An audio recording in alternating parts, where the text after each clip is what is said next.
Faith ക്ലിയറൻസിന്റെ 48ാമത്തെ ഇന്നത്തെ എപ്പിസോഡിൽ സെമിത്തേരി എന്ന വാക്കിന്റെ ഉത്ഭവവും ഇന്ന് കാണുന്ന രീതിയിലുള്ള ക്രൈസ്തവ മൃതസംസ്കാരങ്ങളുടെ ആരംഭം എങ്ങനെയാണ് എന്നതുമാണ് നമ്മൾ കാണുന്നത്.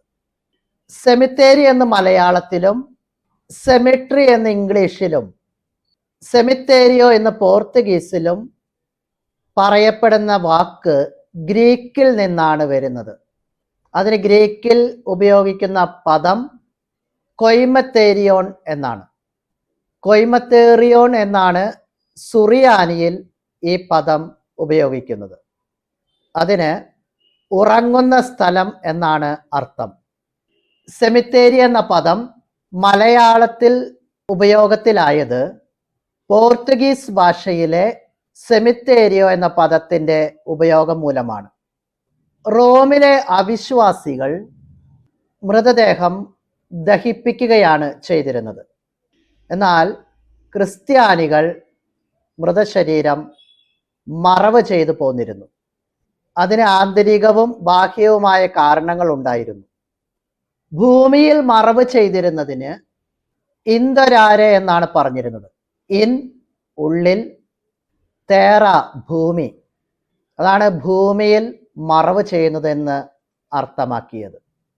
പല ജനവിഭാഗങ്ങളും മൃതശരീര സ്പർശനം അശുദ്ധമായിട്ട് കരുതി പോരുമ്പോൾ ക്രിസ്തീയ വിശ്വാസികൾ കൂദാശകളാൽ വിശുദ്ധമാക്കപ്പെട്ട ശരീരം എന്ന അർത്ഥത്തിൽ മൃതശരീരങ്ങളെ പുണ്യമായി കണ്ടിരുന്നു, ചുംബിച്ചിരുന്നു. രക്തസാക്ഷികളുടെ ശവകുടീരങ്ങൾക്കടുത്ത് സംസ്കരിക്കപ്പെടുക എന്നത് ഭാഗ്യമായിട്ടാണ് ആദ്യകാല ക്രിസ്ത്യാനികൾ കരുതിയിരുന്നത്. 4-ാം നൂറ്റാണ്ടിൻ്റെ അവസാനത്തിലാണ് രക്തസാക്ഷികളുടെ ഭൗതിക അവശിഷ്ടങ്ങൾ ബസിലിക്കകളിലേക്ക് മാറ്റിയത്. അന്ന് മുതൽ ബസിലിക്കകളുടെ പരിസരത്തും പിന്നീട് ഭിത്തികൾക്ക് ചുറ്റും മൃതസംസ്കാര ശുശ്രൂഷകൾ നടത്തിപ്പോന്നു. 9-ാം നൂറ്റാണ്ടിന് ശേഷം ദേവാലയങ്ങൾക്കകത്തും സംസ്കരിച്ചു വന്നു. ഇന്നത്തേതുപോലുള്ള മൃതസംസ്കാര സമ്പ്രദായം ഉദയംപേരൂർ സൂനകദോസിന് ശേഷം, അതിൻ്റെ കാലം 1599 അന്ന് മുതലാണ് ഇത്തരത്തിലുള്ള മൃതസംസ്കാര സമ്പ്രദായം സാധാരണമായത്. സൂനകദോസിൻ്റെ കാനോന എന്ന് പറയുന്നത് നിയമാവലിയായിട്ട് നമുക്ക് മനസ്സിലാക്കാം. അതിൻ്റെ 26ാമത്തെ കാനോനയിൽ ഇത്തരത്തിലുള്ള മൃതസംസ്കാരത്തെക്കുറിച്ച് പ്രതിപാദനം കാണുന്നു. ചാവറയച്ചൻ്റെ ചരിത്രത്തിൽ നിന്ന് ഉദ്ധരിക്കുന്നത് പള്ളികളിൽ സെമിത്തേരി വേണമെന്നും ആയതിൽ ശവമടക്കണമെന്നും കൽപ്പിച്ചു. അതിനു മുൻപ് ലത്തീൻ പള്ളികളിലും സെമിത്തേരികൾ ഉണ്ടായിരുന്നില്ല.